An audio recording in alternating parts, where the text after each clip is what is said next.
இது மகிமை நேரம். சர்வ வல்லமையுள்ள இயேசு கிறிஸ்துவின் இனிதான நாமத்தினாலே நிகழ்ச்சியை பார்த்து கொண்டிருக்கிற உங்களுக்கு என் அன்பின் வாழ்த்துக்களை தெரிவித்துக் கொள்கிறேன். கர்த்தராகிய இயேசு கிறிஸ்து நம்மை விடுவிக்கிறவராக இருக்கிறார்.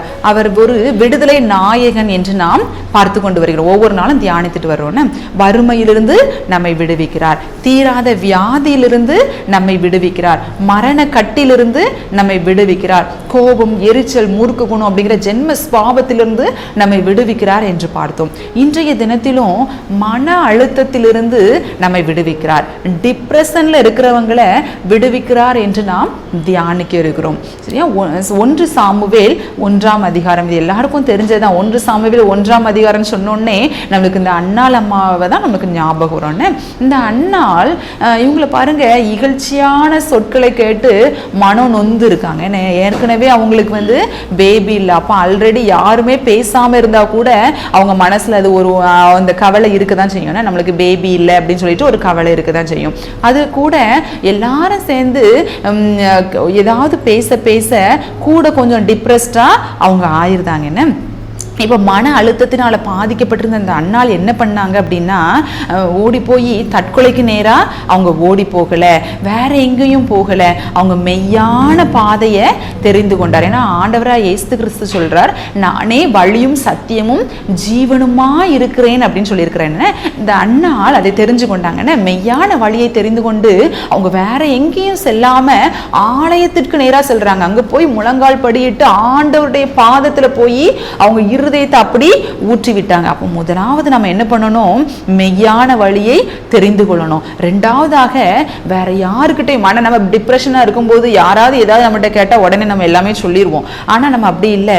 ஆண்டவராக இயேசு கிறிஸ்துவினிடத்தில் போய் நாம் எல்லாவற்றையும் சொல்லுகிறவர்களாக நம்ம இருக்க வேண்டும். எப்படி அண்ணால் அவங்க இருதயத்தை ஊற்றி விட்டார்களோ அப்படி நம்ம இருதயத்தில் உள்ள கவலைகள் எல்லாவற்றையும் நம்ம ஊற்றி விடணும். ஏன்னா வருத்தப்பட்டு பாரம் சுமக்கிறவர்களே நீங்கள் எல்லாரும் என்னிடத்தில் வாருங்கள், நான் உங்களுக்கு இளைப்பாறுதல் தருவேன் சொன்னது யாருதான்? ஆண்டவராக இயேசு கிறிஸ்து தான் சொல்லியிருக்கிறார். அவர் சொன்னாரு, சொன்னதை செய்யவும் செய்வார். நம்மளுக்கு இளைப்பாறுதலையும் தருவார், அந்த மன அழுத்தத்திலிருந்து விடுதலையும் தருவார். இந்த அன்னாள் அப்படி பண்ணுனாங்க. அடுத்து என்ன பண்ணாங்க? எல்லாம் இருதயத்தெல்லாம் ஆண்டவர் இடத்துல ஊற்றி விட்டு அவங்க விசுவாசித்தாங்க. அதுக்கு ஏன்னா அது இருக்குது. அதுக்கப்புறமா அவங்க துக்க முகமா இருக்கவில்லை அப்படின்னு இருக்கு. நம்ம மன அழுத்தத்துல இருந்துட்டு நம்ம ஆண்டவர் இடத்துல போய் எல்லாம் அழுது பிரேயர் பண்ணிட்டு மீண்டும் அந்த மன அழுத்தங்கிற மூட்டையை தூக்கிட்டே வந்துடக்கூடாது. சரியா? அது அவரிடத்துல பாதத்துல எல்லாவற்றையும் அறிக்கையிட்டுட்டு நல்ல சந்தோஷமா நம்ம மாறும் பொழுது பிளெஸ்ஸிங் என்ன கிடைச்சது? அந்த அன்னாளுக்கு என்ன பிளெஸ்ஸிங் கிடைச்சது? ஆசீர்வாதம் என்ன அப்படின்னா, அவங்க மன விருப்பத்தின்படியே அவங்க பொருத்தனை பண்ணி கேட்ட அவங்க பொருத்தனையின்படியே ஒரு ஆண் மகனை, சாமுவேல் அப்படிங்கிற ஒரு தீர்க்கதரிசியை அந்த அன்னாளுடைய கர்ப்பத்திலே அவங்க வைத்தாங்க. சரியா? அந்த சாமுவேல் தீர்க்கதரிசி தான் முதல் பெயர்சபா வரைக்கும் அந்த ஒரு தீர்க்கதரிசி தான் என்ன ஒரு பெரிய தீர்க்கதரிசியை அவங்க வயிற்றிலிருந்து எழும்ப பண்ணினார். பார்த்தீங்களா? குழந்தையே இல்லைன்னு நினைச்சிட்டு இருந்தாங்க, ஒரு தீர்க்கதரிசியை கொடுத்தாங்க. அதை பிற்பாடும் நிறைய குழந்தைகளை கொடுத்து அந்த அன்னாளை ஆசீர்வதித்தாங்க. நீங்களும் இன்னைக்கு மன அழுத்தத்தில் இருக்கிறீங்களா? எல்லாரும் இப்படி நிந்தையா பேசுறாங்க. என் பிள்ளைக்கு இன்னும் திருமணம் ஆகலையே, அது எனக்கு ஒரு பாரமாகவே இருக்குது. என் பிள்ளைக்கு நான் எப்படி திருமண வாழ்க்கையை நான் ஏற்படுத்தி கொடுப்பேன்? இன்னும் ஒண்ணுமே அமையலையே, எனக்கு ஒரு வேலை இல்லையே, வேலை இல்லாம நான் இருக்கிறேனே அப்படின்னு சொல்லிட்டு அதன் நிமித்தம் நீங்க டிப்ரெஷனுக்குள்ள இருக்கிறீங்களா? எனக்கு நான் எது செஞ்சாலும் எனக்கு கெட்டதா தான் எனக்கு நடக்குதுன்னு நினைக்கிறீங்களா?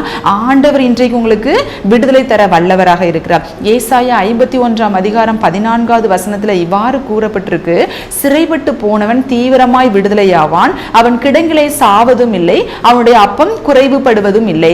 அப்போ சிறைப்பட்டு போனவன் தீவிரமாய் விடுதலை பண்ணப்படுவான். நீங்க மன அழுத்தத்துல டிப்ரெஷன்ல கிடக்கிற உங்களை ஆண்டவர் தீவிரமா என்ன பண்ண போறாரு? விடுவிக்க போகிறாரு, விடுதலை பண்ண போகிறாரு. இப்படி இந்த அன்னாள் டிப்ரெஷன்ல இருந்து அவங்களுக்கு எப்படி விடுதலை கிடைச்சதோ, அவங்க எப்படி ஆசீர்வாதங்களை பெற்றுக்கொண்டாங்களோ, அது போல இன்றைய தினத்திலும் ஆண்டவர் உங்களுக்கு என்ன பண்ண போறாரு? சுகத்தையும் விடுதலையும் தர வல்லவரா இருக்கிறாரு. நம்ம மன அழுத்தத்திலே இருந்துட்டே இருந்து ஒரு பக்கம் மெய்யான வழியை தேர்ந்தெடுக்கிறதுக்கு பதிலா இன்றைய தினத்திலே நிறைய பேர் என்ன பண்ணிருந்தாங்க? தவறான வழியை செலக்ட் பண்ணிருந்தாங்க. மெய்யான ஒளியை கண்டு கொள்ளாம அவங்க தற்கொலை தான் இதுக்கு தீர்வு, நான் ஏன் இந்த உலகத்துல வாழணும், நான் எது செஞ்சாலும் எனக்கு கெட்டதா தான் படுது, நான் இப்படி உயிரோட வாழ்றதுக்கு நான் மறிச்சு போயிடலான்னு சொல்லிட்டு தற்கொலைக்கு நேரா போயிருந்தாங்க. இல்ல பிரியமானவர்களே, நம்ம தற்கொலைக்கு நேராக போவதற்கு ஆண்டவர் இந்த உலகத்துக்கு வரல, மரணத்தை ஜெயிக்கல. அவர் நம்ம இருக்கும்போது அவர் நமக்காக உயிர் தெழுந்தார், எல்லாமே நமக்காக செய்து முடித்துட்டார். என்ன பிற்பாடு நம்ம மெய்யான ஒளி அவர் தான், அவரே வழியும் சத்தியமும் ஜீவனுமா இருக்கிறார். அவரை நம்ம உறுதியாய் பற்றி கொள்ளணும். எப்படி இந்த அன்னாள் தற்கொலையை தேடி ஓடாம ஆலயத்தை தேடி போனாங்க. என்ன ஆலயத்துல போய் நம்ம ஆண்டவரிடத்துல பேசிடலாம்னு சொல்லிட்டு ஆலயத்தை நோக்கி ஓடினாங்க. அவங்க இருதயத்தில் உள்ள எல்லா பாரங்களையும் ஆண்டவரிடத்துல சொன்னாங்க. அவங்களுக்கு விடுதலை கிடைச்சது. எனக்கும் கூட சொந்த வீடு கட்டணும்னு சொல்லிட்டு ரொம்ப நாள் ஆசையா இருந்துச்சு. ஆனா அது நிறைவேறாமவே இருந்துட்டே இருந்துச்சு. திடீர்னு அப்பல லாக்டவுன் போட்டுட்டாங்க, எல்லாமே பிளாக்டு.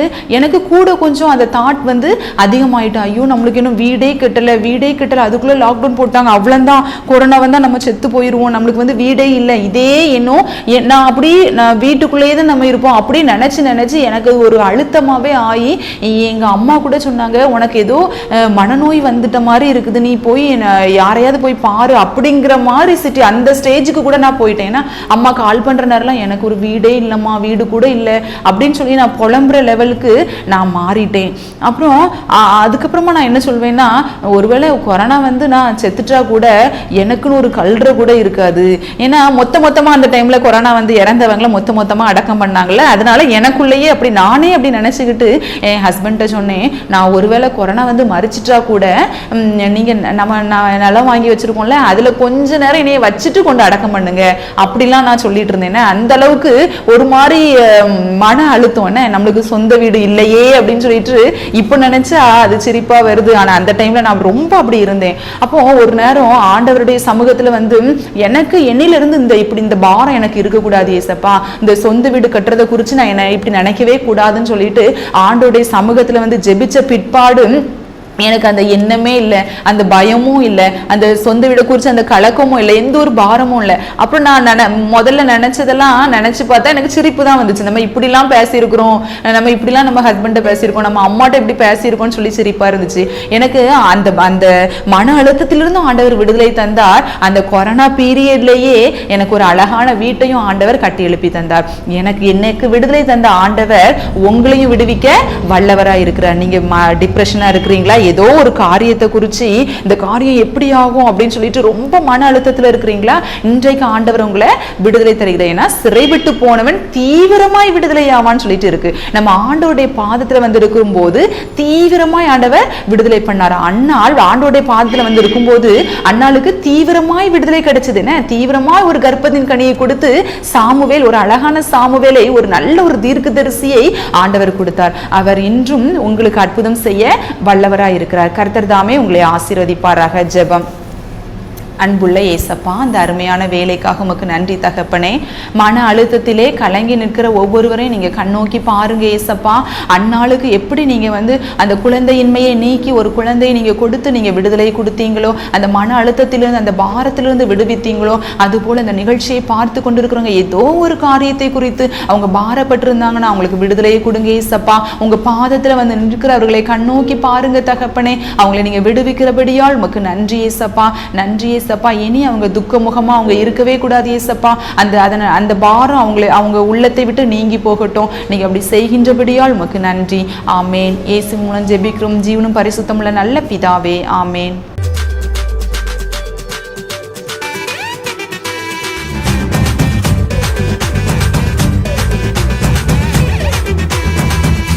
மகிமை